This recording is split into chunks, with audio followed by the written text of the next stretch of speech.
Bharatiya Janata party Telangana అధ్యక్షులు రామచంద్రరావు సోమవారం ఉదయం తిరుచానూరు పద్మావతి అమ్మవారి దర్శనానికి విచ్చేసిన ఆయనకు బీజేపీ నాయకులు ఆలయం ముందు ఘనస్వాగతం పలికారు. ఆలయ అధికారులు అమ్మవారి దర్శన ఏర్పాట్లను చేశారు. దర్శనానంతరం ఆలయం వెలుపల ఆయనను బీజేపీ నాయకులు ఘనంగా సత్కరించి అమ్మవారి చిత్రపటాన్ని అందించి జన్మదిన శుభాకాంక్షలు తెలిపారు. పద్మావతి అమ్మవారు వెంకటేశ్వర స్వామి ఆశీస్సులతో ఆయన నిండు నూరేళ్లు ఆయురారోగ్యాలతో ఉండాలని ఆకాంక్షించారు.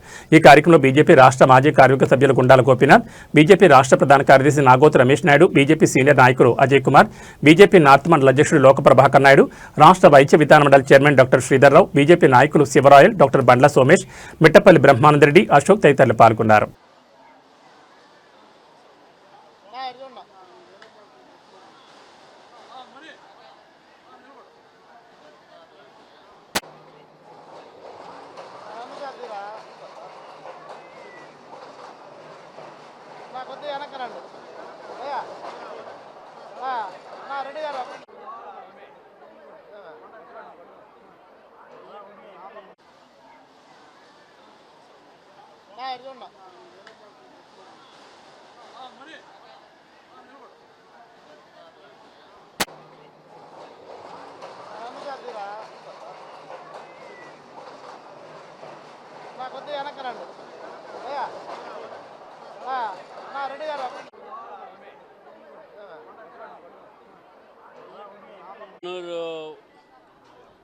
దేవాలయము పద్మావతి అమ్మవారికి ఈరోజు ఇక్కడ నా పుట్టినరోజున కార్యకర్తలతో స్థానిక నాయకులతో ఇక్కడ దర్శించడం జరిగింది. మరి హిందూ ఒక సంస్కృతి మీద, హిందూ ధర్మం మీద ఈరోజు శ్రద్ధ పెరుగుతున్నటువంటి ఒక నేపథ్యంలో అనేక మంది భక్తులు ఈరోజు హిందూ దేవాలయాలకు వస్తూ ఉన్నారు. మరి ఈ నేపథ్యంలో ప్రభుత్వం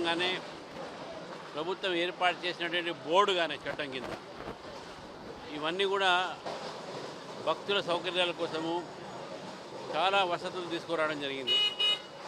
ముఖ్యంగా ప్రసాదంలో నాణ్యత తీసుకురావడము, అదేవిధంగా వాళ్ళకు వసతి కలిగించడము, సౌకర్యాలు కలిగించడము, ఇవన్నీ కూడా ఈరోజు భక్తులు చాలా సంతోషంగా ఉన్నారు. హిందూ దేవాలయాలకు సంబంధించినవి అన్నీ కూడా పునరుద్ధరించి ఈ సందర్భంగా అన్నీ కూడా ఇదే విధంగా మొత్తం దేశంలో, మన తెలుగు రాష్ట్రాల్లో దేవాలయాలు ఈ విధంగా యాజమాన్యం చేయబడాలి, మెయింటైన్ చేయబడాలి అని చెప్పేసి కూడా మేము కోరుతా ఉన్నాం. మరి ఆ పద్మావతి కృప మన తెలుగు రాష్ట్రాల మీద ఉంటూ మరి ఇదే విధంగా ప్రతిరోజు కూడా భక్తుల ఒక సంఖ్య పెరగడము, హిందూ ఒక మతాన్ని మనం కాపాడే ప్రయత్నంలో అందుకు భాగంగా ఈ సందర్భంగా ఉండాలని చెప్పేసి కూడా నేను కోరుతా ఉన్నాను.